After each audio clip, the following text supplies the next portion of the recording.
السلام علیکم ویورز، میں ناز شاہ آپ کے ساتھ ہوں۔ میں نے اپنی پریویس ویڈیو میں آپ کے ساتھ شیئر کیا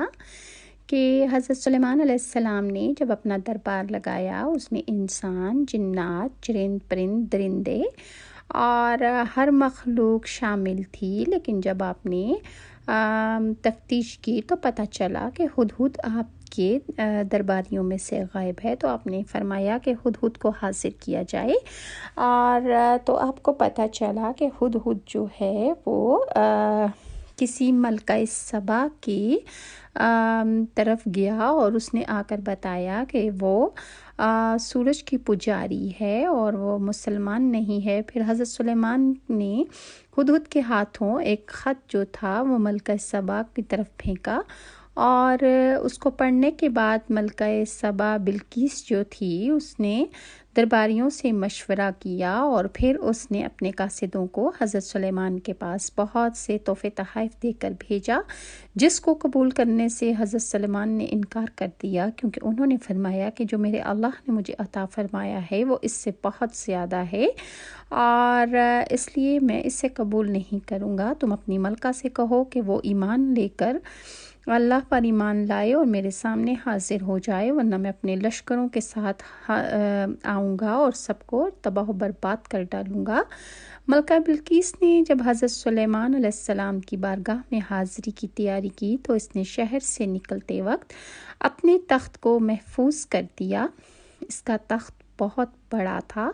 اس کے ہاں 7 کمرے تھے،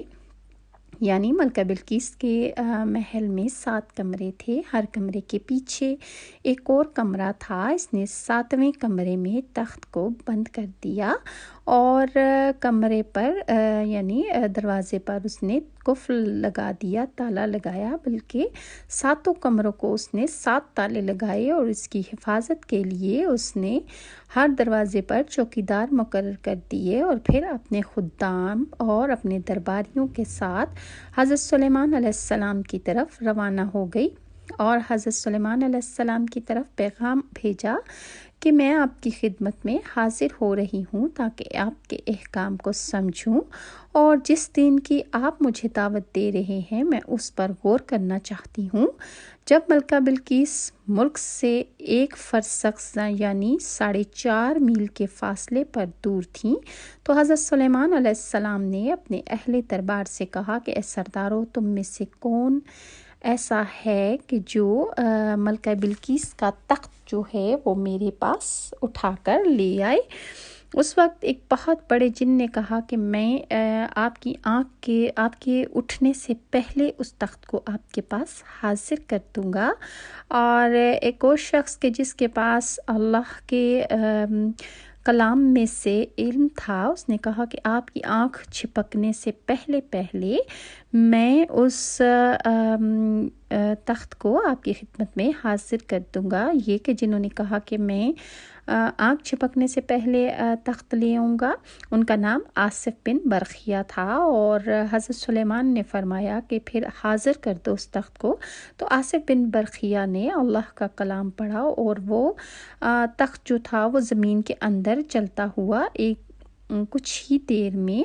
حضرت سلیمان کے تخت کے سامنے آ گیا، اور اس طرح حضرت سلیمان علیہ السلام نے اس تخت کو اپنے پاس رکھا، اور ملکہ بلقیس جب ان کی خدمت میں حاضر ہوئی تو اس تخت کو وہ دیکھ کر حیران رہ گئی۔ بعض روایات کے اعتبار سے وہ آصف بن برخیہ کے جو تخت کو اٹھا کر لائے تھے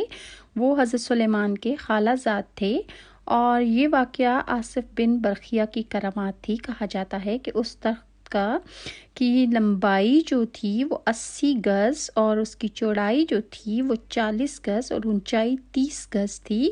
اس میں موتی، سرخ، یاقوت اور سبز زمرد جڑے ہوئے تھے۔ حضرت سلیمان نے ملکہ کا امتحان لینے کے لیے ان کے تخت میں کچھ تبدیلیاں کروا دیں۔ جب وہ آئیں تو ان سے پوچھا کیا تمہارا تخت بھی ایسا ہی ہے؟ انہوں نے کہا یہ تو لگتا ہے کہ جیسے بالکل وہی ہے، اور مجھے تو پہلے ہی معلوم ہو گیا تھا، اور ہم تو آپ کے مطیع و فرمانبردار ہو کر آپ کے سامنے حاضر ہوئے ہیں۔ حضرت سلیمان نے مہمانوں کے ٹھہرنے کے لیے جو عمارتیں بنوائی تھیں ان کے فرش جو تھے وہ شیشے کے بنے ہوئے تھے اور ان شیشے کے فرشوں کے نیچے آپ نے پانی کی نہریں جاری کروائی تھیں اور اس میں بہت خوبصورت مچھلیاں چھوڑی گئی تھیں جو کہ ایک حسین منظر پیش کرتی تھیں جب حضرت سلیمان علیہ السلام اس عمارت میں اپنے شاہی تخت پر جلوہ افروز تھے اور شیشے کے نیچے سے پانی اپنی پوری آب و تاب سے بہہ رہا تھا، جبکہ اس کے اوپر شیشہ نظر نہیں آ رہا تھا۔ ایسا لگتا تھا کہ جیسے پانی کے اوپر سب چل رہے ہیں۔ تو بلقیس جب اس محل میں حاضر ہوئی، ارشاد باری تعالیٰ ہے جب اس نے اس فرش کو دیکھا تو اسے پانی کا ہوش سمجھ بیٹھی اور وہ کپڑا اٹھا کر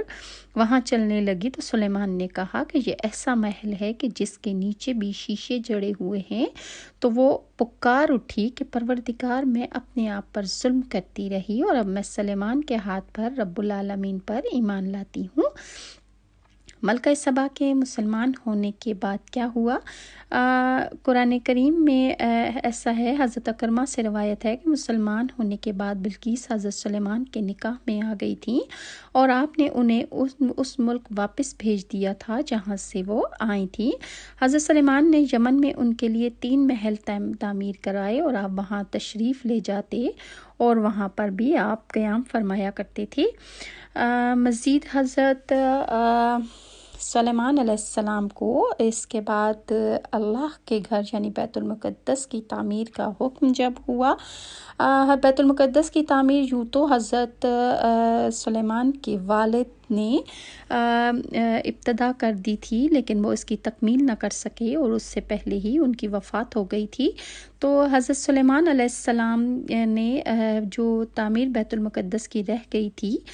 وہ انہوں نے کیسے کی، اور اس کی تعمیر میں جنات نے بھرپور حصہ لیا، یعنی کہ بیت المقدس کی جو تعمیر حضرت سلیمان کے دور میں ہوئی وہ جنات نے کی تھی، اور حضرت سلیمان علیہ السلام انہیں کھڑے ہو کر دیکھ رہے تھے اور انہیں بتا رہے تھے اور ساتھ اللہ کا ذکر کر رہے تھے۔ اسی دوران حضرت سلیمان علیہ السلام کی وفات بھی ہو گئی، لیکن جنات کو پتہ نہ چلا۔ یہ سارے واقعے کی تفصیل انشاءاللہ میں آپ کے ساتھ نیکسٹ ویڈیو میں شیئر کروں گی، اور اگر ویورز آپ کو میری یہ ویڈیوز اچھی لگتی ہیں تو کائنڈلی لائک اور سبسکرائب ضرور کیجیے، اور نیکسٹ ویڈیو تک کے لیے ناز شاہ کو اجازت دیجیے۔ اللہ حافظ۔